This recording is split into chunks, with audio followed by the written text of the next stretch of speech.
If you've got a penalty charge notice from the council, I've got 4 important points that I need to run through with you so you know how to deal with it. The steps to take if you've received a penalty charge notice, who to contact if you've received a private parking fine because they're slightly different, what to do if you can't afford to pay your fine, and how to tackle multiple penalty charge notices. So first of all, I'll explain what a penalty charge notice is.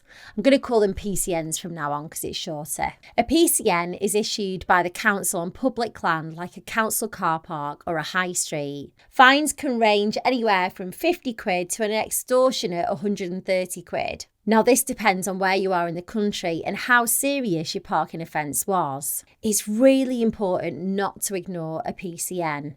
If you haven't paid it within 28 days, you'll get an extra charge certificate and then you'll have 14 days to pay the original fine plus an additional fine. So normally half the amount you owe is added on. So say, for example, you originally owed 100 quid, your fine will now be 150 quid. You'll get a court order demanding payment if you don't pay that charge certificate within 14 days. Now, if you ignore that court order, various things can happen, but ultimately it can result in bailiffs coming to your home to take your possessions. That's why, at this point, communication is key. This happened to me and I had to pay 600 quid to a bailiff. He clamped my car and I had no other choice. If you're within the 28-day limit and you think that the PCN was unfair, you can appeal. If you do this within 14 days and your challenge is rejected, you might not have to pay double the fine. Just to note, private parking fines are slightly different. It's important to check what kind of parking fine you have.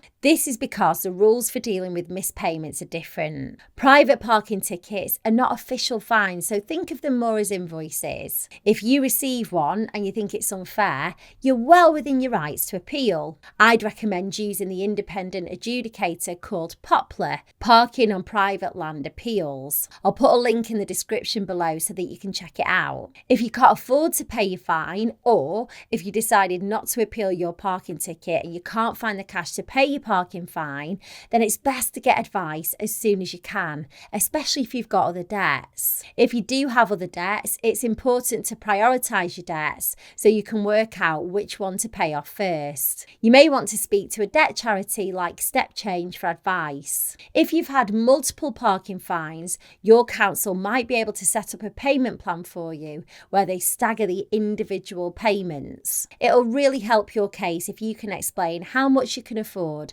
by setting up a personal budget which shows your income and your expenditures. If you're wondering if you have a strong appeal, then you could speak to an online solicitor like JustAnswer. They're currently running a £5 trial where you can ask as many questions as you want about your penalty charge notice.